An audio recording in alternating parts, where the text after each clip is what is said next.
It was my freshman year at the University of Alabama. I had gotten my roommate's information a few weeks in advance, and his name was Brandon. This was back in 2013. We had been in contact in the weeks before classes would start. However, due to family-related reasons, Brandon had to switch to a different school right before classes even began. So, for the first weekend, while everyone else was meeting their roommates, I was unpacking alone, still not yet assigned a replacement roommate. I did meet some of the other kids on my floor, though. They were nice. Then, that Sunday night, my roommate arrived. He was walking through the dorm hall with a backpack, looking confused, and I asked him if he had just been transferred into this building. He said yes. I asked him if he was in dorm number 5. That wasn't the actual number of my room. I'm just using that for the story. But he said yes, that was his room. So I shook his hand, gave him my name, and told him I was his roommate. He told me his name was Robert, but to call him Bob. Unusual. Never met someone named Robert who preferred to be called Bob. I led Bob to the dorm room, which I had already decorated and furnished on my side. His side was still empty. He plopped his backpack on his bed and looked at me and smiled for a bit, then said, in a slight Turkish accent, that he didn't have all of his stuff yet. He opened his backpack and pulled out a sheet, which he threw over his bed. Since it was already past 9 and the next day was the first day of class, Bob and I just sat on our respective beds chatting. I tried to read his vibe at first, as you do when meeting a new person, let alone your roommate. I couldn't really get a good read on him, though. He seemed a little quieter. He had this very deep voice and maybe a slightly awkward vibe to him. But I was purposely not judging because people can be nervous when meeting others for the first time. Eventually, after talking for a bit, Bob just laid flat on the bed with a sheet on it and used his backpack as a pillow. It looked incredibly uncomfortable. I had no idea how or why he was doing that. I offered him a pillow, and he accepted it. I eventually fell asleep past 10 o'clock. Do you ever wake up to something, but you don't know what it was? That happened to me that night. I was confused about why I woke up because I didn't hear anything. But that was the freaky thing. It was dead silent in there. Not even the sound of Bob breathing. I flipped to my side and screamed at the tall figure looming over my bedside. I realized it was Bob after he started apologizing and said that he was just going to the bathroom. My heart was beating like it was running a marathon. I couldn't even think to ask him why he was standing over my bed like that if he was just going to the bathroom. He apologized again as he went back to his bed. I told him it was okay. Needless to say, I was wide awake after that. I slept on my side with my back to him the rest of the night, trying to avoid the uncomfortableness. The next morning, I woke up to my alarm and saw Bob was still laying in his bed, likely pretending to be asleep. I went through my bag to get my books and had this feeling in my gut that something had been moved in my bag, like it had been gone through. I looked up at Bob again, and he was still allegedly sleeping. I decided to take a couple of my more valuable things and throw them into my backpack that I took to class. In class, I emailed the housing department and then submitted a room change request online, stating that my roommate made me uncomfortable. After class that day, I returned to my dorm and was confused to notice the door was being held open with a door stopper. I noticed Bob had a big duffel bag on his bed now. I guessed he was unpacking. I laid in my bed on my laptop, and eventually Bob came in. He greeted me and went to his bed, where he took his duffel bag and put it under the bed. Then he literally just looked at me with this empty expression. I pretended not to notice, but his weirdness was really bothering me. I finally looked back at him with an unfriendly expression, and he gave me a slight nod. Then he climbed into his bed and just laid there on his phone. Eventually, I went to the dining hall for dinner. When I came back, Bob was still there. I didn't know what his deal was or if he'd ever leave the dorm. I asked him if he had class that day. He said yes, but just one. That night, after turning the lights off, I noticed Bob leaning on the wall in his bed, facing me on his phone. I constantly felt like he was looking at me. I was anxious to get a response from the housing department, so I checked my email and saw they had responded. But it wasn't the response I was hoping for. The lady who emailed me back expressed confusion about my request, stating that my replacement roommate had not yet been assigned and that there should be no one else in the room with me. I looked at Bob, who looked back at me. I was about to ask him if he had his key to the room on him, but I didn't. I put my laptop and other belongings into my backpack and duffel bag as he just watched. He didn't say anything, and I think he knew that I knew. I left the room without saying anything, went to a safe place, and called campus police to report him. By the time they arrived at the dorms, Bob, or whatever his real name was gone, along with his small amount of stuff. I found out that night that he stole some clothes from me, my iPhone charger, and some of the food I stored in my closet. As for what he was doing while watching me sleep, I can only imagine he was making sure I was asleep before going through my stuff. I had a completely random, possibly homeless person in my room for basically an entire 24 hours. My real roommate moved in 2 days later.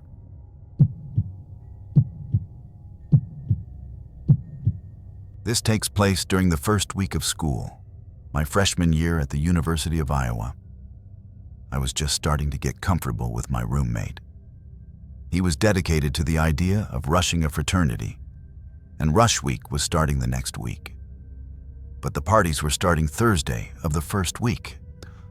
My roommate didn't want to go alone because it would be harder to meet people that way, so he wanted me to go. I happily agreed to go with him, even though I had no interest in rushing a fraternity. I still had intentions to go to parties. After all, I was attending a party school. My roommate wanted to go to one frat party on Thursday and then parties at different frat houses on Friday and Saturday. On this Thursday night, we were headed to perhaps one of the lowest ranked frats. I'm pretty sure it was an underground one too. But his logic in attending was to have a backup frat in case the higher ones wouldn't give him a bid. The frat house was really far from campus, in a much more slum-like downtown area. We pulled up to a corner house, and if it weren't for the blasting music and cars parked everywhere, we would never have pictured this house as a frat house. It literally looked like they settled with the first house they found. We knocked on the door to immediately be greeted by a short, chubby guy in a white t-shirt holding a Solo cup. His shirt had sweat stains by his armpits and mid-belly area. He told us to come right in. The party itself was in a horribly dimly lit room, with probably 50 guys bunched up in the living room. It was hot as hell in there. To make it even worse, I think I saw maybe 2 girls at the entire party, neither of them even close to attractive. I gave the party a good 20 minutes, talking with one overweight foreigner after another, all giving off antisocial vibes. Eventually, I waved for my roommate to get ready to leave. But a huge group of guys by the door made us decide to wait a little longer to avoid the awkwardness of leaving early. I continued to drink the cheap beers they were serving. I think I downed 5 cups before I could even feel the buzz. A heavy guy approached me with a tiny bottle in his hand and handed it to me, smirking and saying, "That'll get you shit-faced." I fake laughed and thanked him, expecting him to go away. But he just watched me as if he were waiting for me to drink it. So, I did. It was maybe 2 shots worth of some kind of hard liquor. The guy then started making conversation with me, and every time I hinted that I was trying to get away, he would try to pull me further into this otherwise one-sided conversation. things started to get really blurry. Pretty soon, I remember feeling dizzy all of a sudden, and the room seemed to be getting darker. That was the last thing I remember before waking up in a dark room, laying in a bed. I could hear the sound of music muffled behind closed doors, so I knew I was still in the frat house. It was a very dark room. However, I could still make out certain furniture in the room and a small closet door. Not much else, though. But even over the blaring music, I heard the sound of a plastic bag being crunched from the closet, as if somebody had stepped on it by mistake. I ran out of that room and down the stairs back to the overcrowded living room. I found my roommate and pushed him out the front door, past a group of guys still standing in a circle right next to it. During the car ride back to campus, I told my roommate I was drugged. He almost called the cops, but I said it would be foolish and pointless. My roommate then asked me an awkward question. Was I taken advantage of? I didn't feel any type of pain, and my clothes were all still on the same, so I assumed not. When I did a time check, I realized I'd only been out for maybe 10 minutes before waking up. Whatever the guy gave me must have been a dud or something. Thank God. That was my college experience of attending an underground ghetto frat party, and it remains my scariest life experience.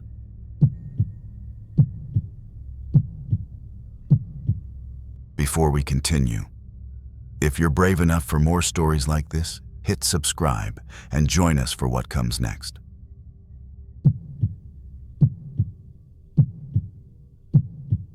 It was my first year of university. I had just finished unpacking all of my stuff into my room, and my family had just left. Later on that same day, my roommate finally arrived, and right from the get-go, I knew this kid was the most socially inept person I'd ever met. I introduced myself as Dan, sticking out my arm for a handshake. He paused, looked down at my arm as if he didn't understand at first, then laughed and went, "Oh," and gave me an almost dead fish handshake. I had to ask him for his name since he didn't even tell me when we shook hands. He was Dale. I tried to make small talk, but he just answered my questions with yes or no, occasionally awkwardly laughing or smiling. Within minutes, we were both just sitting on our beds on our laptops, not talking to each other. I was upset and planned on requesting to be placed with a different roommate. Anyone would be better than Dale, I thought. Dale was just a really awkward kid, but I soon learned he was much more than just that. I met some of the other kids on my floor, and they seemed cool, so that was good. I came back to my dorm after looking around campus the first night to find Dale still in the same position he was in when I left. I said, "What's up, Dale?" And he didn't answer, not to my surprise. It was 9:30. I didn't have anything to do, so I turned out the lamp on my side of the room and went to bed. I didn't actually fall asleep anytime soon, though. Dale was on his laptop until 3 a.m. when he finally closed it. I fell asleep pretty quickly, but I woke up within the hour. The blinds to our room had been opened, and the moonlight creeping into the room made everything visible, including Dale sitting on the side of his bed, looking at me. I sat up, rubbed my eyes, and said, "Dale, what the hell are you doing?" He whispered back, "Sorry," and laid down. The next morning, I woke up to find Dale had already gotten up. It felt like the first time he'd left the room. It was a Saturday, the first Saturday of the year, meaning orientation and all the campus festivities. During orientation, as my group was walking by the school gardens, I heard a couple of students ahead of me saying, "What is that kid doing in there?" I saw who they were talking about. It was Dale, literally sitting in the dirt behind a patch of bushes, rubbing the bark of a tree with his hand. The orientation leader didn't notice. Otherwise, I'm sure she would have said something. I just walked by without saying anything, eventually telling the two kids I overheard that he was my roommate as a way to start a conversation and maybe make some friends. They apologized for me. None of us really knew if it was appropriate to laugh or not, but we did. I made friends with those two kids, and we made plans to get together that night. I also learned when I got back to my dorm that the school found another roommate for me. Things seemed to be turning around quickly for the better. I left the room that night to go meet up with the two kids I met. And when I got back, Dale was sitting on the desk chair facing the door. I said, "Oh, hey, what's up?" He said, "Nothing," very matter-of-factly. I sat down on my bed and opened my laptop and realized I forgot to lock it. I also realized that all of my emails had been opened, emails I was pretty sure I didn't even read, and a bunch of folders of mine had been opened. Dale must have snooped through my laptop. When I asked him if he did, he responded, "No," very loudly, half a second after I even finished my question. I could read him like a book. This creepy kid was literally going through my computer when I was out. I knew he did it, but I didn't pursue it. I was ready to go to bed. So as I went to my bed to look for my pajamas, I felt like my clothing had all been moved around as well. I knew I'd be out of there forever by tomorrow, so I didn't say anything. I woke up in the middle of the night to the sound of a zipper. I sat up and saw Dale on the ground going through my bag. I turned the lamp on, this time confronting him about it. He played dumb, saying, "I think you have my toothbrush by mistake." It was the closest thing to wit that he'd shown up until that point. Still, I knew he was lying, and I knew something was wrong with him, so I couldn't get physical with him. The next day, I met my new roommate in the same building, and everything went well. Sunday night, after having a decent conversation with my roommate, who is no social butterfly but was miles better than Dale, we both turned off our lights and went to bed. For the third night in a row, I woke up at some odd hour of the night to a strange noise. It was a weird clicking noise.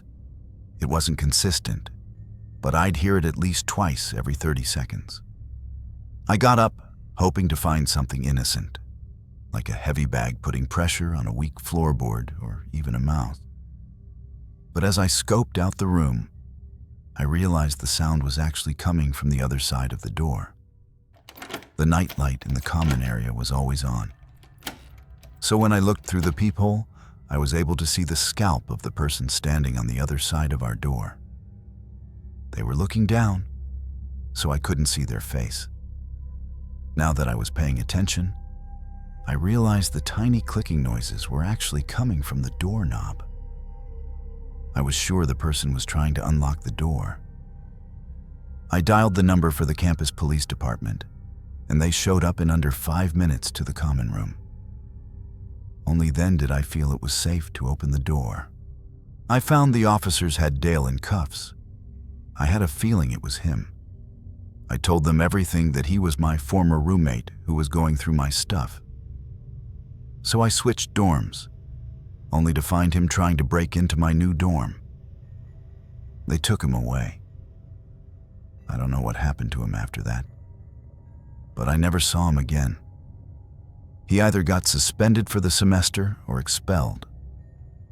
I got through the rest of my years at university like anybody else. However, the nightmarish experience I had with Dale still pops up in my head every now and then.